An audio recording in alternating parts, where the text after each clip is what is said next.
Today we are going to do the puja of Adi Shakti.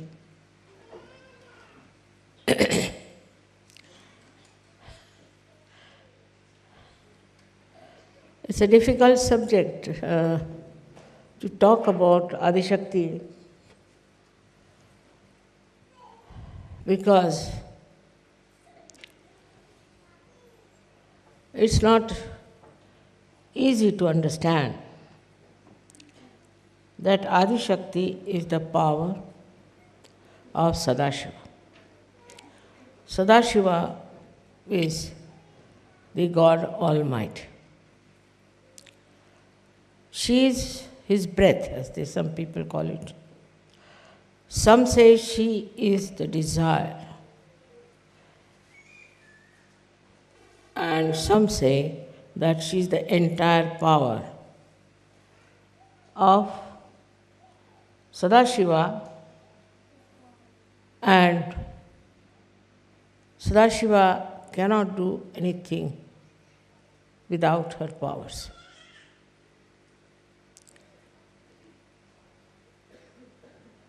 This subject has been described by many people in various books in different ways.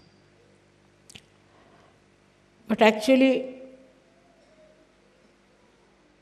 we need not go to the background of the creation of Adi Shakti. For that, at least you need 7 lectures. But we'll come to the point where Adi Shakti started working on this Mother Earth. The first thing is we must know that she created a Kundalini in the Mother Earth itself. And she created Sri Ganesha out of the Mother Earth. It's very interesting. So the Mother Earth becomes a very important thing for us. If we do not know how to respect the Mother Earth, we do not know how to respect ourselves. The expression of Adi Shakti within you is the Kundalini, no doubt. That is the reflection of Adi Shakti in you. But the reflection in the Mother Earth is also expressed, as you all know, in different places, different countries, different cities, as the manifestation of chakras and Adi Shakti's creations. It was very important first to create a very holy Mother Earth for human beings to be born on them. So the reflection of the Adi Shakti as Kundalini first was on the Mother Earth. Kundalini is a V part of the Adi Shakti. Or we can say that she is the desire, pure desire of the Adi Shakti. So Adi Shakti is the desire, complete desire of Sadashiva, and Kundalini, Adi Kundalini, is the desire, complete desire of Adi Shakti. Now this one was first expressed in the Mother Earth, inside the Mother Earth. Inside the Mother Earth, the Kundalini came up in such a way that it cooled down the inner part of the Mother Earth as much as it could. And then it manifested on the surface of the earth as different chakras. So it's tremendous similarity that we have with Virata, the Mother Earth, and the human beings. If all of them are being reflected by the Adi Kundalini, so there has to be a great connection between them. It is not understood by human beings how they are connected to this Mother Earth. This Kundalini passed through different centers, creating different centers in the Mother Earth, and ultimately broke through Kailasha. And I don't know how many have you been to Kailash. You'll see tremendous vibrations flowing out of Kailash. Now the way we insult our Mother Earth, what we are doing is we are insulting the Adi Shakti. So many ways there are we should respect the Mother Earth. I mean, it was an Indian custom to begin with. When you got up from your bed and you touched the Mother Earth with your feet, you have to say, "Oh Mother Earth, please forgive me because I'm touching you with my feet." All the movements of Mother Earth are controlled by this inner Kundalini, which is the reflection of Adishakti. The gravity that it has also is the manifestation of the Kundalini of the Mother Earth. Now, why we are suffering in this beautiful planet? Because we do not respect what we have to respect the most. Mother Earth is to be respected. Meaning what? Meaning that whatever is created on this earth, by the movement of the earth, by the sea, by all the elements, has to be respected. Today's problem is pollution, all kinds of things people talk of. The reason behind it, people never understood the importance of all these 5 elements which are supportive of our life. So to respect the Mother Earth, people do Bhumi Pujan. Many people, when they are building a house, they will do the Bhumi Pujan, means they will respect the Mother Earth. Because if she is not being respected, maybe there could be an earthquake, which means that this Mother Earth understands, knows, and acts.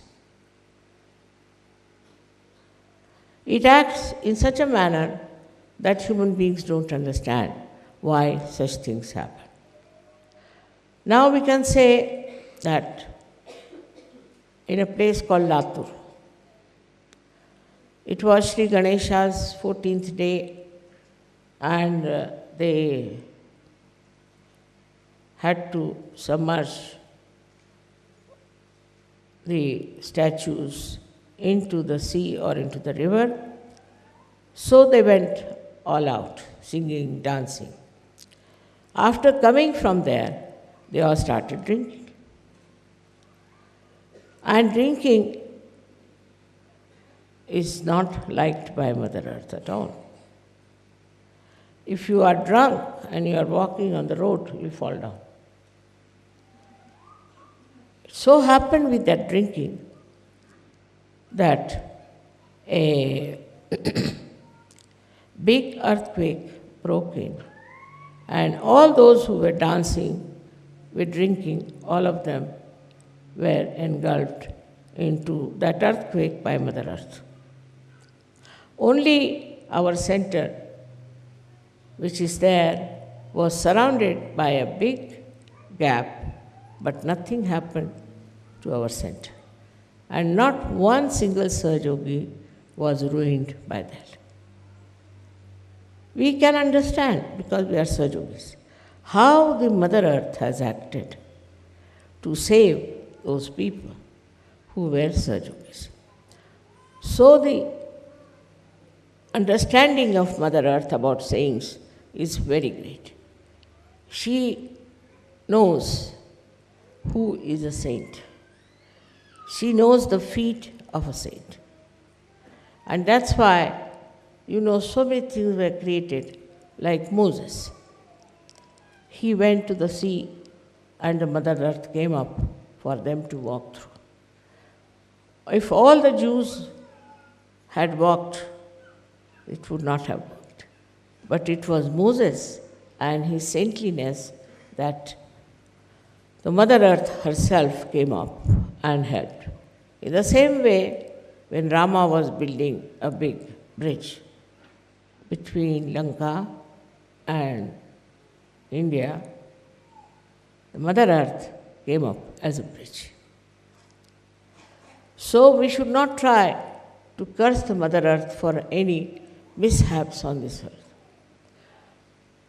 If people are saintly, they will be always protected by Mother Earth. She will always try to give them whatever they want. You can see in the minute way that supposing now in our Kabela here, the roses are of such a big size. Such a big size roses. You won't find such big size in the whole world. But we have here such big ones. In Pratishthan, we had flowers of sunflower so big as that. One man could not lift it. Now, how is it all this is happening in particular places? Is the Mother Earth, who knows who is living here, who is walking on her back, we should say, or on her soil, because Mother Earth understands vibration. Now, certain places we say that are very holy.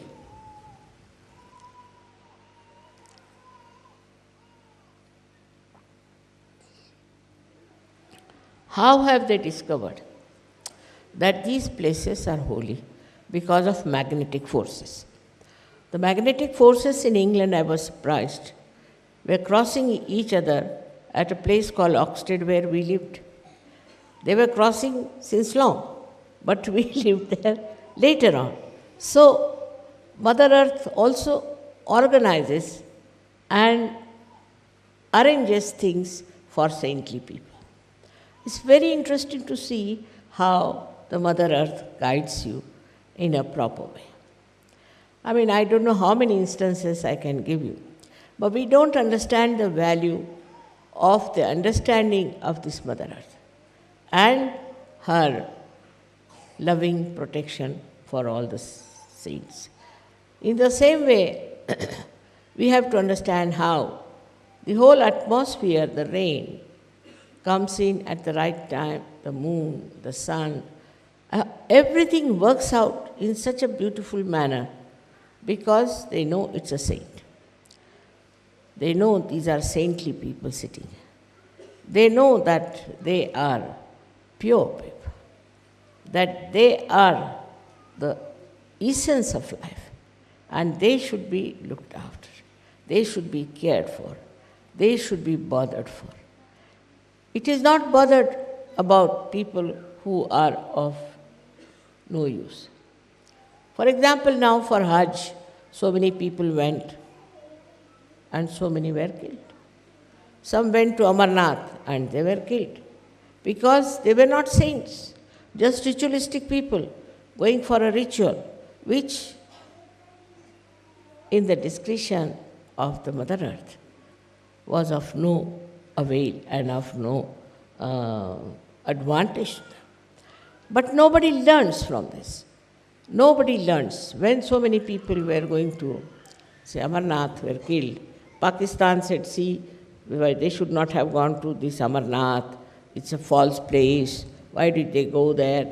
And by going there, what has proved is that it's not a holy place.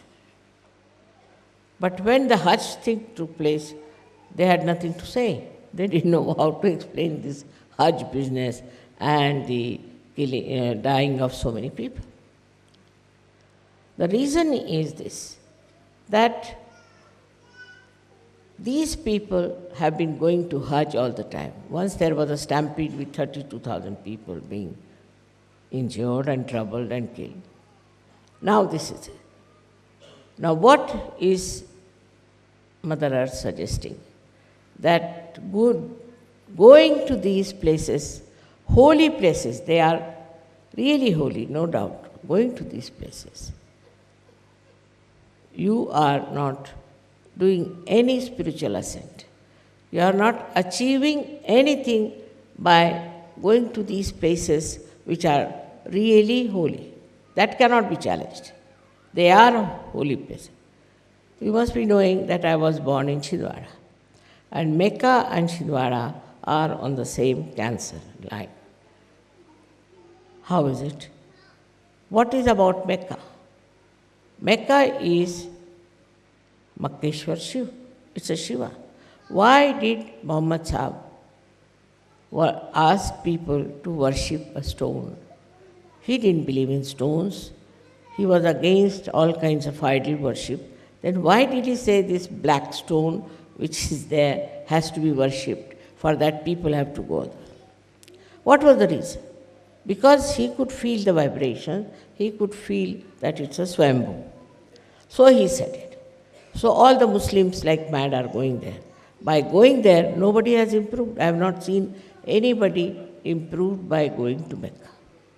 It's just a kind of a ritual. They think if they go there, when they will die tomorrow, they will tell God, see, now we have a certificate, we have been to Mecca.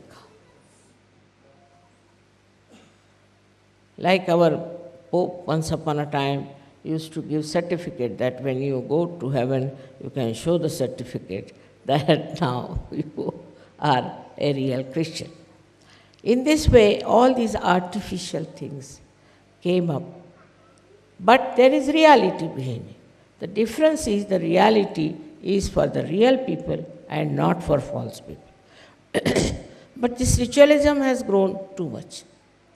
Like in India, we have many Swambhus created by the Kundalini, again I would say, and which are really worshipped. I've been to most of them and I was surprised that most of the pujaris were suffering from some sort of a serious disease. Like one was a paralyzed fellow. He said, we are serving this God here and you said this is Swambhu. Then mother, why is it we are suffering from this disease? I said, because you are just making money. You can't make money out of God. If you don't want to serve God, you don't stay here. But if you want to serve God, then you can stay here, but don't make money out of this. It's very common, I've seen. Those people who make money get paralysis. I've seen it. It's a very deep understanding. All these elements, Mother Earth, everybody has about everything. Because their Kundalini is not like your Kundalini, which is, though in itself, is pure. But because of your human endeavors, human mistakes, ego, superego, all sorts of nonsense, the Kundalini is not so sensitive, nor does it tell you what is happening. It has to be very alert, sensitive spirituality within you, by which you can say immediately what you think, what you know, what you understand about anything. But the problem is that this doesn't exist. Why is it you should not be so sensitive? On the contrary, I have seen if their mind works against somebody, then they start saying, you are catching on this, you are catching on that, you are catching on that. Actually, the person who is saying that is catching. So, with this thing, one has to understand that if we are the true reflection of Adi Shakti, then we should be pure, absolutely pure, like the white snow. Even one black drop, that's why I wore today the white sari, falls on the white, it shows. You should be so white that anything, any minute black spot also should be seen by you and in others also to be felt by. If that height is achieved by pure life, by pure thinking, by pure heart, it is not necessary to manipulate anything. No need at all. It's all natural like the Mother Earth is. Does she manipulate anything? Nothing. Just see how spontaneous she is. You put a seed in the Mother Earth and see how it sprouts. She's so spontaneous. Her activity is so spontaneous. We never wonder about it. See different types of flowers, different types of fragrance, different heights of shrubs and trees. How she grows with such balance in every place. In every minute atom and molecule of that Mother Earth, there is sense. So before us is the best reflection of the Adi Shakti, and that is this Mother Earth. So first, we must respect the Mother Earth. I like you people because you are sitting on the ground, it's very good. For meditation, if you can sit on the Mother Earth, it will be extremely good. Because the special quality of the Mother Earth, which also I have unfortunately, that I suck your problems. She too sucks your problem. And when she sucks your problem, you get rid of them without any difficulties. So, if you cannot, say, sit on the ground, then you take a stone, better is, or you can have a marble, or something which is natural, on which you should try to sit. But if you sit on the plastic and do your meditation, I don't know what is going to help you, the plastic. That's why I request you always that you use natural things. Because natural things can absorb your problems very well. Unnaturally also we live otherwise. You see, it is on the physical line, also on mental line. On mental line, what do? That we go on arguing, explaining, it's going on and on and on and on. There's no end to it. One should get headache, you see, actually with all that. But if you are spontaneous, if you are very spontaneous, immediately you will know what the other fellow is trying to do or to say or to communicate. You don't need much thinking about it because you can absorb even the thought of another person. Absorb doesn't mean that you take the bad thing of that person. But it's like a sieving out. You absorb what other person is saying and you sieve it out. Now the problem of this Adi Shakti is this, that I decided that I will have all of you enter into my body, absorb all of you. It's a very dangerous game, I know, but I did play because I'm supposed to do at this stage of time that I should absorb you all in my body. So with you, all your problems are also gone into me. All your troubles also have gone into me. But by absorbing it, see, it's like ocean into which you are put and you are cleansed. But what about the ocean? Ocean has got still your problems and things lingering, and they are very troublesome. So the best thing would be for you to cleanse yourself. Cleansing is very important through introspection. But doesn't mean thinking, never means thinking. But introspection means meditation, and that you all should meditate. I must tell you, we had a meeting of the leaders, and they came out and sat in the drawing room. As soon as they assembled, I had such a severe pain in the stomach, and I had such a bad diarrhea that you can't believe. Now, who has got those problems, I don't know.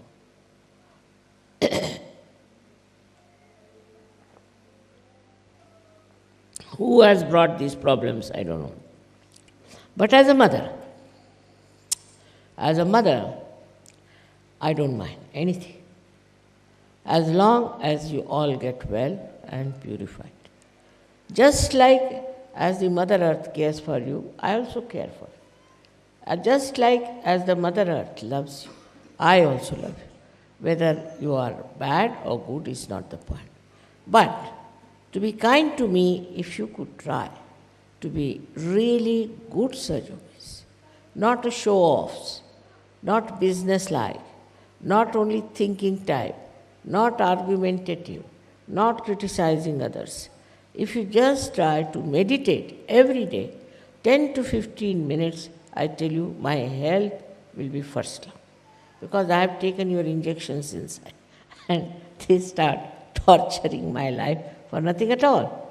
See, so, now it's a risk I have run, and I'm sure you are all very sensible people. And you'll understand that your mother shouldn't suffer. This is everyday crucifixion for me sometimes, and I don't know what to say. For example, the other day in Delhi, one gentleman who is a leader came to me to see me, and my one foot started going and paining so much.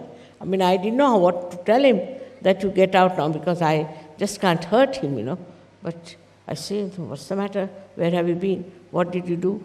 And so he realized and he went out. And really, it improved. Nearness also, I think, has an effect. Because if a man like that is, or a lady like that is full of problems, and she comes very much closer to my attention, then I have to take up the cross. It's like this. A very simple understanding should be that why are we in Saj Yoga? We are in Saj Yoga to ascend, to go higher and higher, as you sang yesterday. It was very entertaining yesterday, the way you talked about your ambition to be higher and higher. Really, it was very joy-giving, no doubt.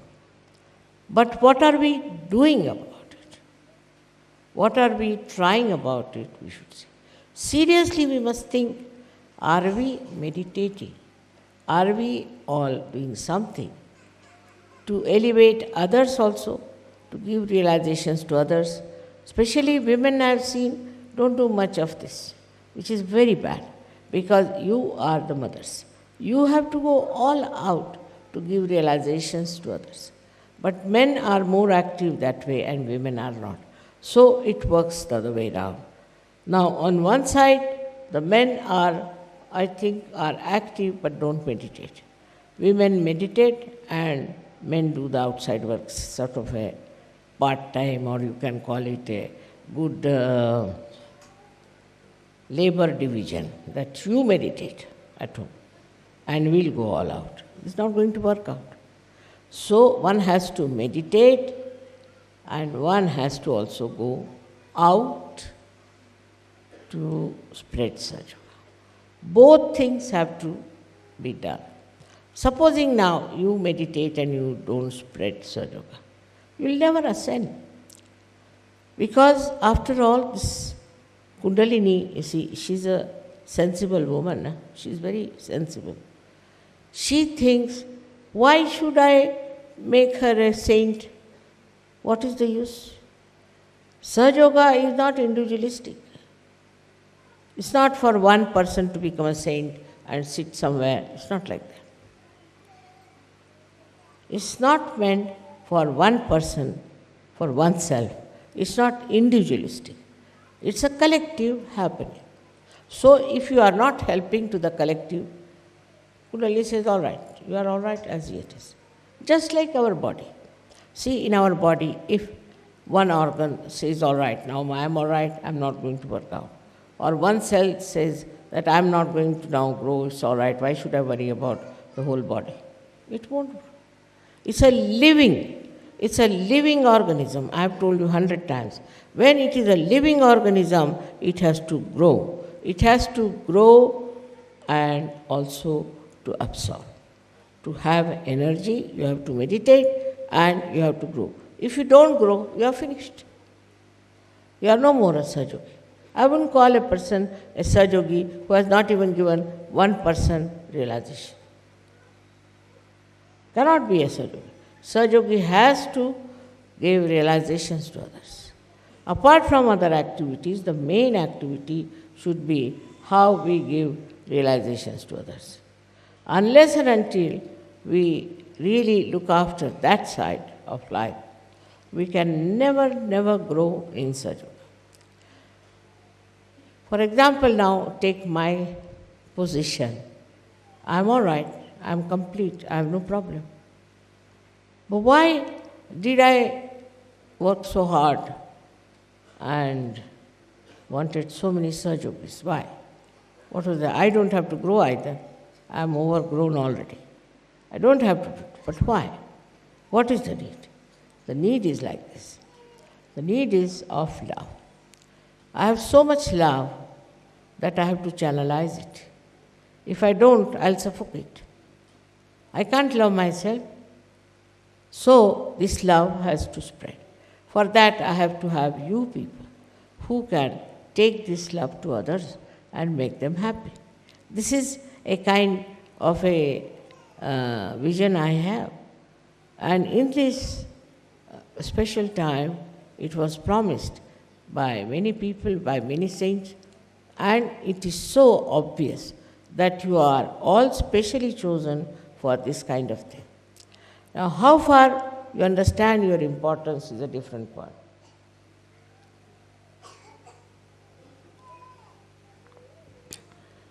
You do for your emancipation. All right, you meditate.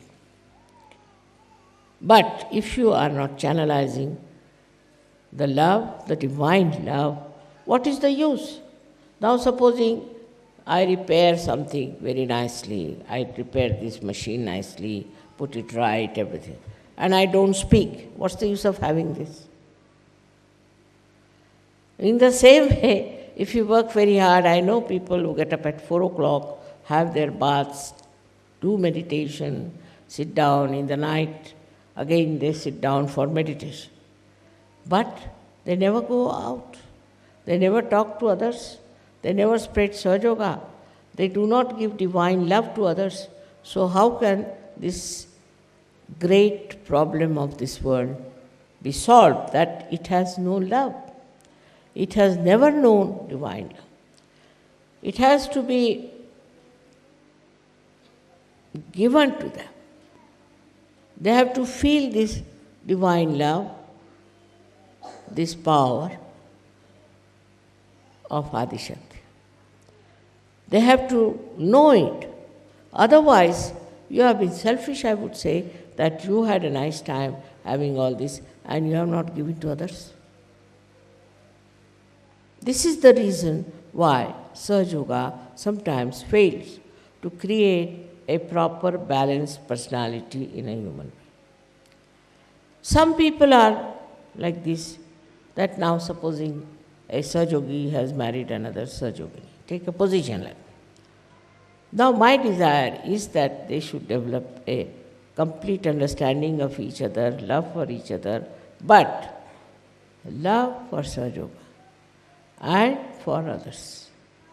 This is the only way we can justify marriage in Sahaja Yoga. Otherwise, why should they marry? But it doesn't happen like that. What happens is once they are married, then either they will quarrel,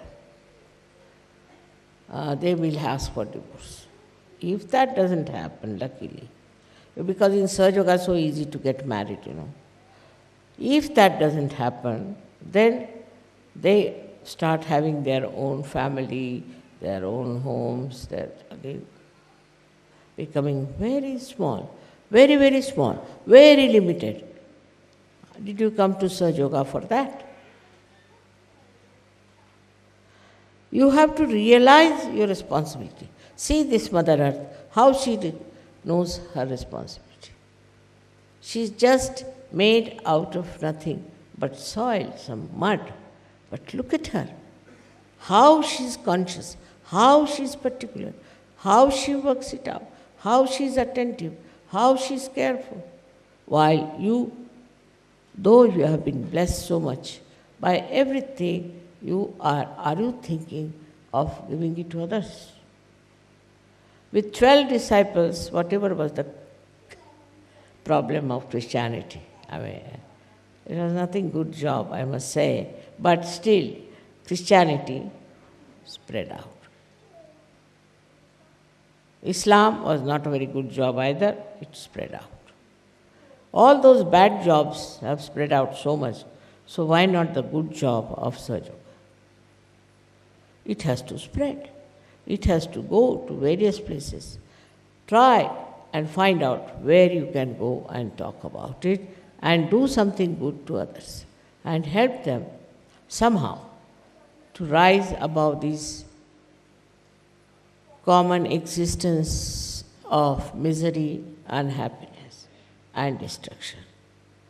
The time is very short, and I think if you see the time, the rate at which we are moving is not proper.